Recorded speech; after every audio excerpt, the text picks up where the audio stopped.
Hello बच्चों, कैसे हैं आप? आई होप आप बिल्कुल ठीक होंगे। मैं आपकी टीचर सुमन शर्मा एक बार फिर से अपने चैनल पर आप सभी बच्चों का स्वागत करती हूं और आशा करती हूं आप बिल्कुल मस्त होंगे, बिंदास होंगे और प्रसन्नचित होंगे। आज मैं कक्षा 3 पल्लव हिंदी पाठ्य पुस्तक से आपके लिए पाठ 8 बया का घर कहानी लेकर आई हूँ। इस कहानी को शुरू करने से पहले मैं कहना चाहूँगी, जो बच्चे पहली बार इस लिंक से जुड़े हैं प्लीज़ वो मेरे चैनल को लाइक करें, शेयर करें और सब्सक्राइब करें, जिससे आपको समय समय पर हिंदी विषय संबंधी जानकारी मिलती रहे और हमें मोटिवेशन मिलता रहे और हम आपके लिए और बेहतर कहानियाँ ला सकें। तो चलिए बच्चों शुरू करते हैं। पाठ 8 बया का घर।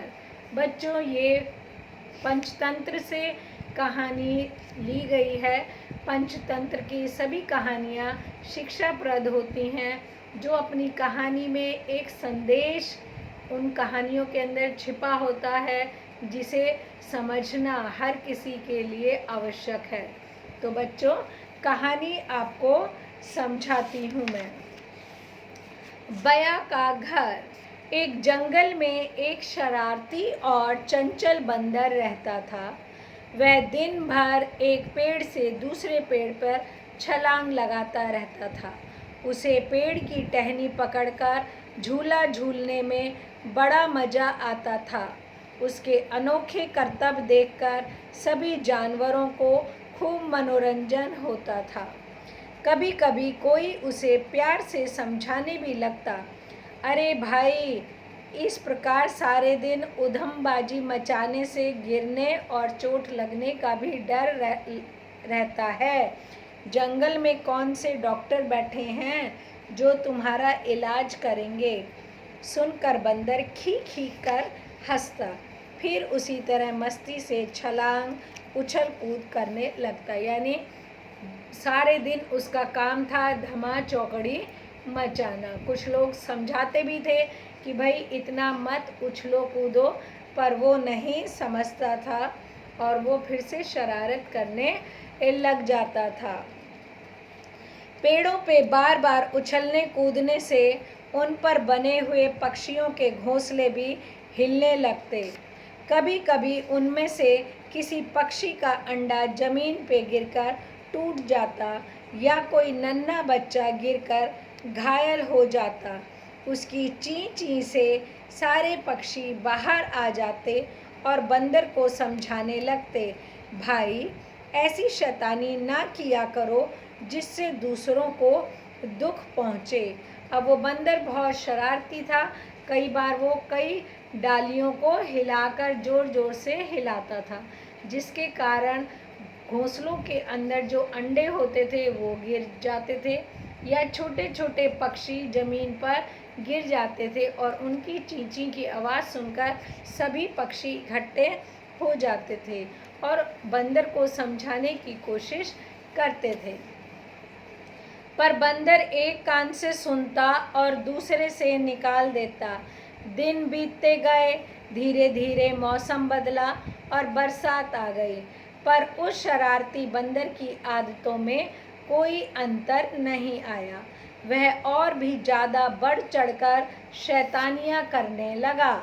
यह देखकर सारे पक्षी कलपने लगते, यानी परेशान हो उठते। उन्हें डर होने लगता, कहीं यह शरारती बंदर उनके घोंसलों को ही ना गिरा दे। यानी वो इतना शैतान हो गया, उसका इतना डर हो गया कि उनके मन में कि कहीं ये शरारत से हमारे सारे घोंसले ना गिरा दे। एक दिन झमाझम बरसात होने लगी। ऐसी झमाझम बारिश की चारों ओर पानी ही पानी। आसमान में बादल और घटाएं छा गई थी। खूब ठंडी ठंडी हवाएं चल रही थी। बंदर बुरी तरह भीग गया था। फिर तेज ठंडी हवाओं से वह कांपने लगा। किसी तरह वह सिर छिपाने के लिए ठिकाने की तलाश में था, पर उसने अपने लिए कोई घर तो बनाया ही नहीं था। अपनी शरारतों से भला उसे फुर्सत कहाँ थी। हार कर अब वह पेड़ के पत्तों में छिपने की कोशिश कर रहा था। उसी पेड़ पर एक बया ने अपने लिए एक सुंदर घोंसला बनाया हुआ था, जिसमें बया और उसके बच्चे रहते थे। साथ ही बया ने बारिश के दिनों के लिए अन्न के दाने भी इकट्ठे कर लिए थे।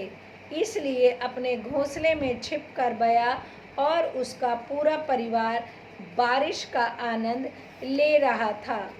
जब मन होता वे अपने इकट्ठे किए हुए दाने चुगते और ची ची वाला गाना गाते। जिस पेड़ पे बंदर छुपा हुआ था पत्तों की ओट में, वहीं पे बया ने एक बहुत खूबसूरत सा अपना घोंसला बनाया हुआ था और अपने परिवार के साथ वहाँ रहती थी, और कुछ खाना उसने वहाँ पे जमा किया हुआ था जिसे वो बारिश के दौरान उपयोग में कर रही थी। बया ने अपने घोंसले से उचक कर देखा। उसे बारिश में थर थर कांपते बंदर पर बड़ा तरस आ गया। अब बया ने अपने घोंसले में से झांक कर देखा, उसे बंदर पे दया आ गई। उसने कहा, देखो बुरा न मानो बंदर भाई, मैंने तुम्हें कितनी बार समझाया कि अपना सारा समय शरारतों में मत बर्बाद करो, कुछ आगे का भी सोचो।